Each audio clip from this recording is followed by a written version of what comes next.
It's time for another edition of the Daily Racing Form Weekend Preview. I am Gino Buccola alongside Alexa Zepp. Alexa, it's a fun time of the year where we've moved on from the Triple Crown races. So we're beyond the Derby, the Preakness, the Belmont, but we actually move into some of the mid-tier derbies. A lot of different racetracks will have a Derby race and maybe one of the biggest races of the year at their meet for 3-year-old horses. And we'll get to look at a couple of those tonight at tracks that we don't normally look at all too often. Thistledown has the Ohio Derby. Canterbury Park has the Canterbury Derby. So we'll get to take a look at a couple different tracks that we don't normally look at. Yeah, it's fun to shine a light on some of the smaller tracks. I've been lucky enough to travel to a lot of different tracks around the US, and they all have such a unique personality, the racing, the people, the environment. And one of these we're going to talk about today, actually, Canterbury. I love this little track. I went a few years ago for a betting tournament, and it was just such a pristine, fun place to be. So it's fun to shine a light on them today. Yeah, and what's nice about Canterbury, and we'll talk about them in our second segment, they have a really low takeout, which for those of you who are sports bettors, we want to get as much money back as we can of the money that we bet. So Canterbury gives you a really big percentage of that back. They have one of the lowest 10% takeouts in the Pick 5. But that's going to be for our second segment. Let's first meet the field for the Ohio Derby, but we want to let you play along with us, follow along through the past performances, everything you need, free picks, data, analysis, scan that QR code right there on your screen, or you can always go to shop.drf.com. That'll get you all the tools that you need when you're playing the races. One thing about this Ohio Derby, Alexa, you have a couple horses who are legitimate contenders. Then it seems like you got a few that are some long shots in here, that the connections of local horses, they're taking a big swing. It's the big race, so why not? Let's see if they're good enough. We start things out with Brereton's Baytown.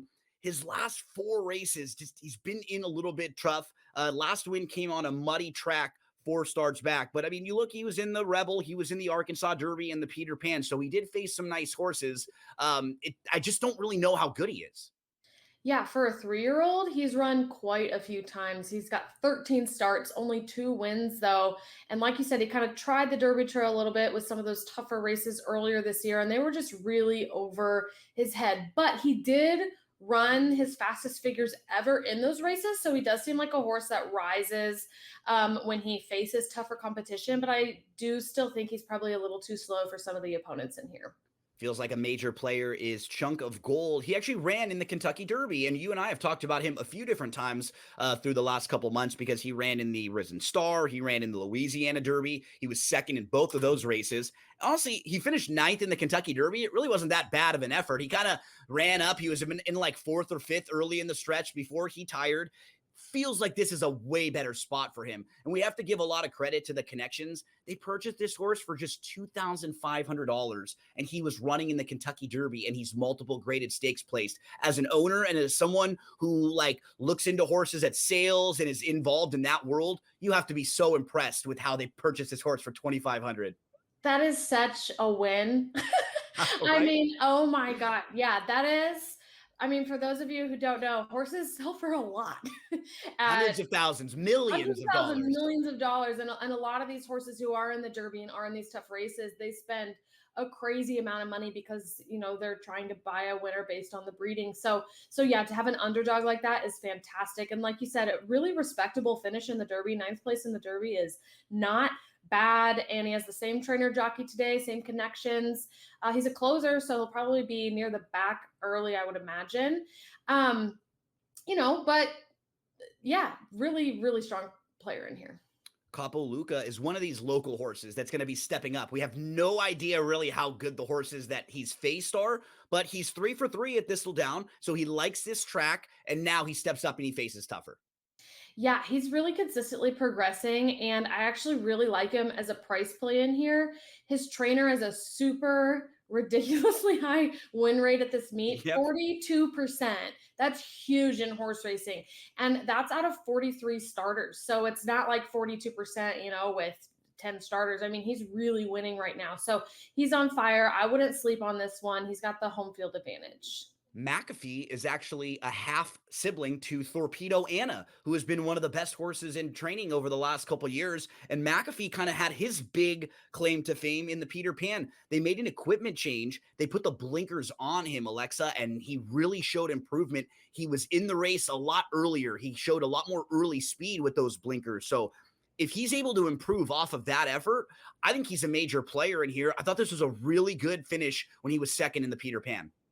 Yeah, I like him a lot too, Gino. I think my only concern is the distance might be a little bit long for him, but Agreed. he did get really close in the Peter Pan. Like you're seeing, this is going to be an easier field. He's a tepid favorite, which I like. He's morning line 3-1 or plus 300. So hopefully he'll keep those odds or maybe even tick up a little bit and be a good play. Extradition just seems like a bit of a long shot in here. He was no match for Capo Luca, so he's going to have to turn the tables on that horse and then some other tougher rivals. Yeah, I had a pun. He should be extradited from this race. I just don't think he's But going to here. right? Clever Again was actually a really like wise guy horse in the Preakness. He was only 5-1 in the Preakness. He got the lead. He sort of got the trip he wanted. That field was just a little bit too good. He's like a really tricky read for me because he obviously has talent, but he seems kind of one-dimensional, like he just wants the lead, and he might have to face some other speed horses in here. We're showing you a replay of him winning. This was back at Oaklawn Park in March. So I respect him as a horse. I don't really know what to do with him overall in this spot. Yeah, I mean, that was a huge race at Oaklawn, but then kind of blew it in the Preakness. Some excuses that day. Like you said, really tough race, but he's going to want the lead and not look back. The only thing is he has Moplex, the number 10 on the outside, who's also going to be a big speed threat in here. So now he has a bit more experience running this distance than Moplex. So I can see him getting the spot, getting comfortable and wiring the field, but I could also see those two hooking up, burning each other out, and leaving the field open for a closer to take over. If you're looking at the projector on the screen, you can see that the 10, the 6, and even the 9 are all supposed to be pretty close early on. And I think that's what could make things a little difficult for Clever Again. How about Bohemian Style? If they were to win this race, Alexa, it'd be pretty impressive. They just claim this horse for 12,500 and they step him way up into a graded stakes here. I applaud the ambitiousness of this group, but I just feel like he's in tough. He's in tough. I think he's too slow here. He's owned and trained by the same person, so they're just taking a shot. But it's too big of a step for me to get behind him. Yep. Curvino is just 1 for 12 overall. He is the type of horse who I could see being a late runner who picks up some pieces. Like he's gonna have to get a little bit faster than he is, but he's not a hopeless long shot. Like some of these others in here, you feel like, gosh, a lot of things would have to happen for them to get the job done. What do you think about Curvino? He's a closer who just kind of struggles to get that final push he needs to get the job Like a done. plotter. He's had one win in 12 starts, but he hits the board a lot. I think 8 or 9 times on the board. So his figures, though, speed figures are a little bit light. I think this might be a little bit longer distance than he really likes. He's also cross-entered in a race in Kentucky at Churchill, so I'm not sure if he's shipping to this or not. Master Controller was very impressive on May the 24th. It was his first start as a 3-year-old. So he hadn't raced since November of last year. He showed a lot more speed than he ever had shown before. And if he's able to use that weapon, that early speed, he's going to be a nuisance for Clever Again, at least, right? He's going to at least have a say in this race. I don't know if he's good enough to win. What do you think about Master Controller? I don't know if I agree he's going to have a say. So when he had that win, he was actually setting kind of slow fractions. Like he definitely had the pace advantage to get out there on the lead and wire it. And it was such a shorter distance. And when he's gone longer distances in the past, he hasn't been able to compete. So I really think he's a sprinter, and I'm going to pass on him in here. We round out the field with a very quick New York bred who is sharp. He's been in the money in all 7 of his 7 races. So he's a cool horse to root for. That's Moplex, who we see here. And Moplex was in a battle in the Bayshore, Alexa. It was basically a 2-horse race all the way around. What do you think about Moplex? My main concern with him is all of his wins have come at 7 furlongs or less. Yeah. And he's faded when he's gone a mile. So I do think his job in here is going to be to burn out the favorite so we get some value. And we see Moplex. He's on the outside. He wears down his rival there. We can pull up selections before the first break. I'm going to put the 4 on top. No surprise there. You and I both going with McAfee off the improved effort. You can see the minors that we have underneath. We'll take a quick break. When we return, we'll move over to Minnesota for the Canterbury Derby.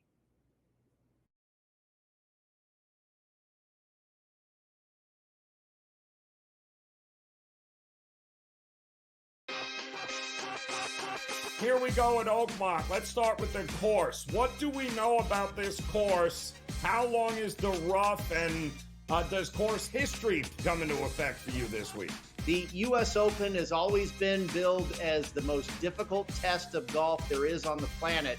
And I tell you what, it's often labeled as the most difficult golf course in the world is Oakmont. Game time decisions. Only on SportsGrid. We don't want you playing here. Can you move positions? Do something else. He starts the season like 0 for 150, it felt like, and finally finds himself in a groove at the plate, hitting 272. 15 home runs on the season? Now he's shipped to San Francisco. What is management going to do? Nobody who's paying you $313.5 million is going to hear anything from you. They'll figure out a way to get rid of you, and that's exactly what they did. The early line, only on SportsGrid. Every 5 days, it's really exciting when Skeens pitches. And it's terrible watching him pitch because every time he pitches, they don't score. Having him hit the lineup probably would actually help when he pitches. There's no way to do it because you can't. But, yeah, it's beyond frustrating. And the numbers will tell you, the books have adjusted. Pharrell coast to coast, only on SportsGrid. Dialing it back to his old days with St. Louis and Arizona. Buy or sell, Goldie will finish top 7 in fantasy first baseman. No, I'm going to say no. I think he'll fall off. Older player here, he'll be top 10, but not top 7 here. Top 10, I would say I'd buy it. Top 7, I'm going to say no here. I think he'll put up decent numbers here. Not as good as he was. I don't think he's going to bat 340, 350 all year long. Fantasy sports today, only on SportsGrid.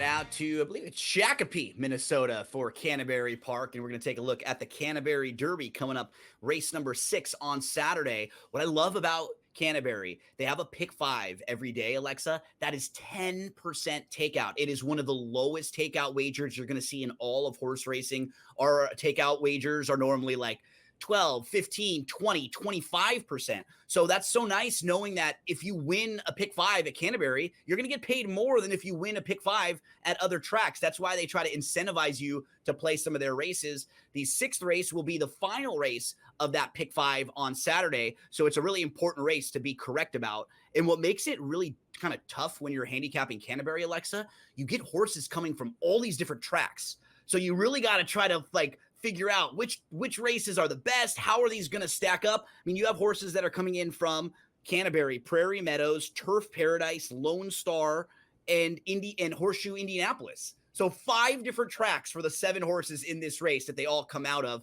We start with R&R Audible, whose most recent win came sprinting on the dirt. That's what made him a little tricky for me to get a read on, Alexa. His 2 wins are sprinting on the dirt. And this race is going long on the grass. He only has 1 race going long on the grass. So I had a tough read on him.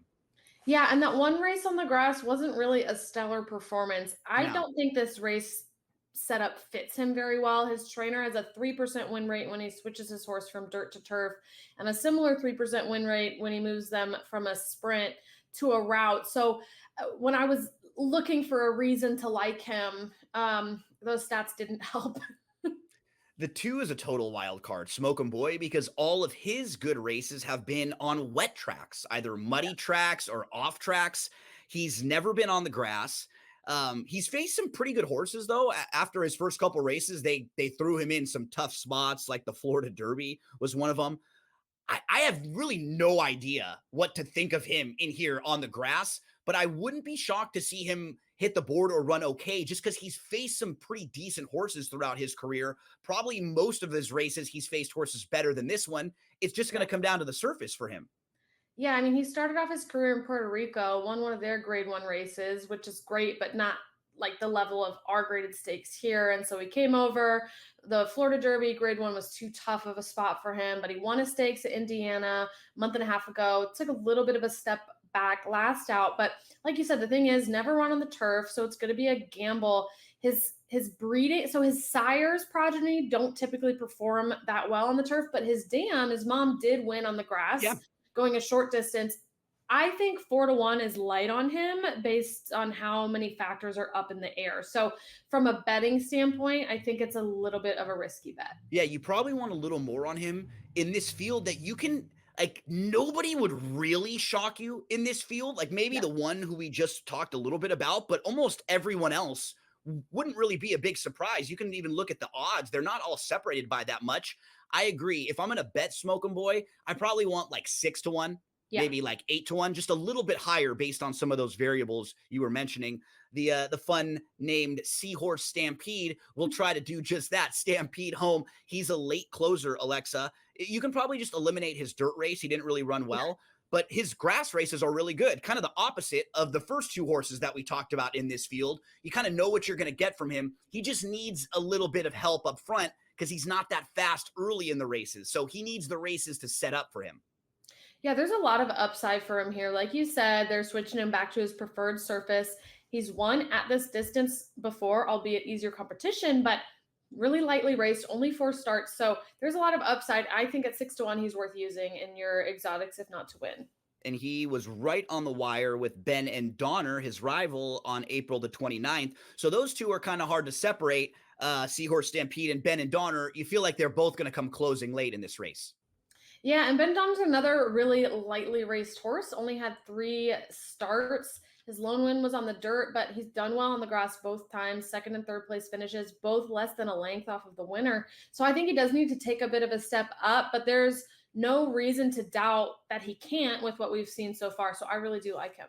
June 2025 makes me feel old because that means it's been 30 years since the movie Clueless was released when Brittany Murphy was talking about rolling with the homies as we've got homie number 5 coming up. Gino. I haven't seen Yeah, I was going to say, I forget about that. We're like generations apart. Born that year. Yeah. Clueless, great movie. Shout out to everyone knows I'm talking about there. And you feel old knowing that that was 30 years ago. But homie, are we going to be rolling with this homie here who is 2 for 2 for Larry Ravelli? We actually see him winning this race at Horseshoe Indy. He was the 4-5 favorite that day, Alexa. He actually got challenged by a 45-1 shot, but he was able to battle back. So I respect homie's 2 wins, but he hasn't raced since September of last year. So we're getting to a long layoff for him now. Yeah, he's going to get some pressure from Sushi Man on the outside, who has faster figures. Even though homie's figures are a little bit light in here, though, I do think he has merit. He's really lightly raced. He's never been asked to perform at a higher level yet. So I could see playing him. I don't love the odds. I wish he was more like 6 or 7-1. And Sushi Man, like I said, is going to be a tough order to beat for that leader position. Homie, we'll see if he can get the job done off that long layoff. We move to the outside 2, Canyon Streak. He's coming into this race in good form, but all of his races have been against Texas breds. So that's what is a little bit tough. They're not as good as Open Company, right? If you're just facing horses that are bred in Texas. So while he's looked really good in those races, this is probably going to be tougher than what he's been facing, where he's got horses that are coming from all over the place in here to deal with. This is tougher, but I like them. So one of my angles, I'll give you guys my secret angle. I love Kitten's Joy horses going long on the turf. I've made a lot of money playing that angle, and he's by Kitten's Joy. He's never done worse than second on the surface, all been at today's distance. He should be forwardly placed, but he doesn't need the lead. So I think he can sit off of Homie and Sushi Man, let them put up all the hard work, kind of draft behind them, and then make a late move. So I am putting Canyon Streak on top. I upgraded him just because of that. I think he can sit a really nice trip. Yeah. Sushi Man rounds out the field. He was very impressive. He won by 7 lengths. But another one, he faced Minnesota breds. So this will be a tougher group because he's going to be facing Open Company in here, Alexa. But I think what we worry about with him, he was on the lead winning, and he'll probably have to face Homie and a couple other early speed horses in this spot on Saturday. He is, and they start really close to the turn going this distance at the track, and he's drawn the outside. So it's not the ideal position for him to clear and get to that lead. So I think he's definitely beatable, and at 2-1 odds, I'm going to try to beat him. We round out this race. We take a look at selections. For me, Alexa, I'm going to go Seahorse Stampede. I'm wondering if the 3 horses towards the outside all kind of push each other a little bit, and it could set up for Seahorse Stampede. You got a horse on top who could get a really nice trip. Canyon Streak, who hopes to sit maybe 3rd just behind some of the leaders there. So we take a quick break. When we return, we'll head over to Churchill Downs for our final segment. Talk about a graded stakes race there on Saturday. On June 25th at 7:30 p.m., ditch the guesswork. Ben Stevens, Kevin Walsh, James Young, and Tom Vecchio have your NBA draft betting coverage pick by pick, bet by bet, all night long. We got all the insights and expert analysis, because betting blind isn't a strategy. Coverage starts at 7:30 p.m. on June 25th, only on SportsGrid. Right now have awoken. Maybe they are the best team out in the West, because a rooting interest for me, Tom, always the Mariners. Hey, they're finally getting the heading back, but now that's starting to slide. We can make the case for the Rangers. They shore up some things. A team that the Rangers, you and I were both very high on coming into the season. They make a shot for the wild card, but I do think it's going to be a 2-team race between the Astros and the Mariners, and that's really about it. Yeah, it's a shame. Pro Baseball Today, only on SportsGrid. Does a guy like Giannis fit onto that roster if you can make some of those changes? I just don't see a KD pursuit as being realistic for the Knicks. But hey, if they can pull a rabbit out of a hat, as Leon Rose oftentimes can, I'd go after Giannis in a heartbeat. It's just, what type of package could they entice for the Milwaukee Bucks? And is it a 3 or 4 team trade? It gets a little bit tricky in that regard. You see the Knicks there with a plus 340 price. The Early Line, only on SportsGrid.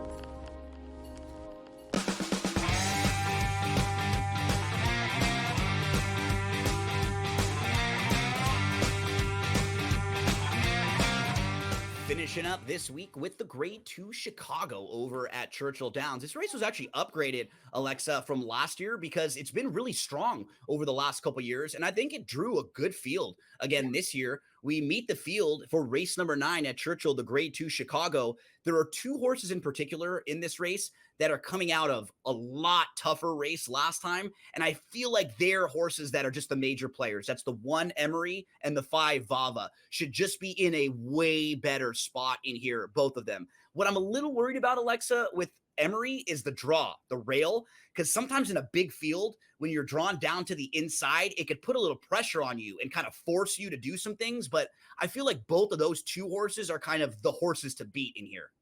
Definitely. Emery's really, really talented. And I agree, Gino, this race is really strong. It's a good betting race. It's very competitive, but Emery loves this distance. She's run it 6 times, been first or second every time but one. They were often grade 1 or grade 2 companies, so it's not like she's been up against easy competition. Her poorer performances are on sloppy tracks. So if it is dry tomorrow, I mean, if she wins this race, she's going to hit the $1 million mark in earnings. So that kind of speaks for itself of how talented she is. Minx Palace is a stakes winner, and she loves Churchill Downs. This is just a little bit tougher group than what she's been facing. Yeah, historically, her graded stakes competition have resulted in not the greatest outcomes. And I also think she prefers 6 furlongs to 7 as well. So if she runs her absolute best race, she can make an impact, but it doesn't look like her most comfortable spot. Gray Lightning is multiple stakes placed, but she comes into this race off of tracks like a little bit softer company. So I'm wondering if she's able to step up against this group, because she comes in from Hawthorne and Will Rogers Downs, where she just hasn't had to face this tough of horses. Yeah, since she's gotten these new connections, she hasn't done as well. And I think this is going to be a big step, and she'll probably miss the board. I like Brightwork a little more than you do, Alexa. She's a 4-year-old filly, and she was a graded stakes winner at 2 years old and at 3 years old. She's now going to make her second start back as a 4-year-old. So I'm just expecting her to improve a little bit now with, getting to string some races together. Give us some thoughts on Brightwork. I know I left her off. I don't dislike Bright Work. I just think it's going to be a fast pace and she's going to want to be a part of it. And so I'm not sure she'll be able to stick around, but a talented horse. Yeah, and in this situation too, like you look at Alexa's top four, it's like I don't have Zetlos as one of mine, but I don't dislike Zetlos. It wouldn't shock me at all to see that horse be competitive. It's just a difficult group. Vava, if she's able to jump back to some of the races she was running a year ago, she's going to win this thing. Like last year at this point, she was awesome. She was at the tip top of the division.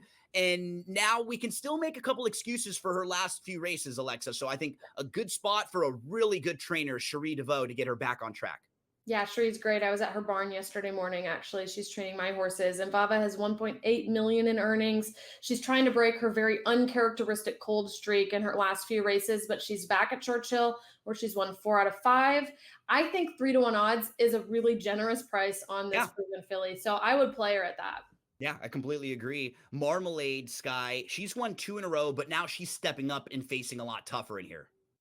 Yeah, she's not like a totally crazy play to add to the exotics at 20-1. She's coming off 2 lifetime best figures with her both wins, but it's a big step.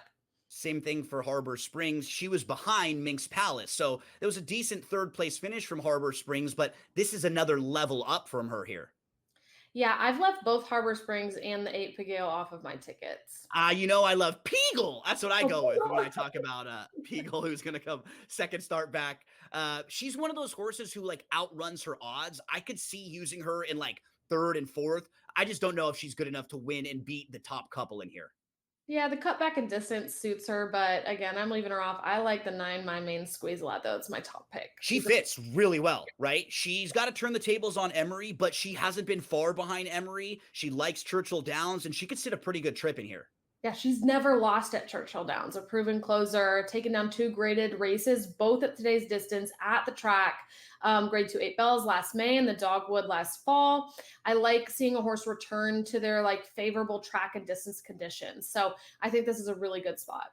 Claret Beret just won a race by 19 lengths. She was moving into the Safi Joseph Jr. barn for the first time, Alexa's buddy, and he did a great job moving her up. But again, this is another big step up for her. She's just like a total wild card. I have no idea what to think about her. I know. She likes the distance, never lost at it. I can see her underneath. Her figures are competitive with the rest. It's a big step up. I wish she was longer. Look at how she's winning by in this race. Insane. It's crazy. As we round out the field with Zetlos, she's a closer. You know what you're going to get from her. She's going to drop back. She's going to make one late run. If they go really fast early, she'll come and run them all down late. And we can move to selections. You have her in your top 4. I left her out, but it's a really competitive race, Alexa. Let us know. Who do you have on top here?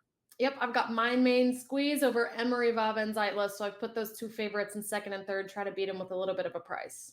Lots of similarities for us. You see, we have the 1, 5, and 9 all together. I'll throw Bright Work on top, looking for a little bit of value. Thanks so much for hanging out with us again this week. We'll see you next week on the Daily Racing Form Weekend. Plenty of takeaways from Yankees-Dodgers where LA sent a message on Saturday, and the only way the Yankees could salvage it was somehow beating Yamamoto, and they did. You're staring a sweep in the face, and after losing the World Series, knowing what the opponent is, you know what the narrative would have been on Sunday Night Monday. Oh, Yankees get swept by the Dodgers. Game time decisions, only on SportsGrid. Does a guy like Giannis fit onto that roster if you can make some of those changes? I just don't see a KD pursuit as being realistic for the Knicks. But hey, if they can pull a rabbit out of a hat, as Leon Rose oftentimes can, I'd go after Giannis in a heartbeat. It's just, what type of package could they entice for the Milwaukee Bucks? And is it a 3 or 4 team trade? It gets a little bit tricky in that regard. You see the Knicks there with a plus 340 price. The early line, only on SportsGrid. No one is going to pick Indiana. No one's going to pick Indiana to make it close, honestly. Like, you could get tremendous odds if you pick OKC in 7. I think that taking the series over 5.5 games, the last 2 NBA Finals series ended in 5. I think this one goes 6. I think the Thunder will get the job done, but I think the Pacers are just too strong of a team and too talented of a team and too deep of a team to lose in 5 or fewer games. Newswire, only on SportsGrid. Ready? Oh. Jacob! Yes! Oh! It was never in doubt! It was never in doubt! Oh, there's points falling out of my eyeballs! Oh, James Johnson to the 10! Everybody gets home! The 228.5 matters! In-game live only on SportsGrid.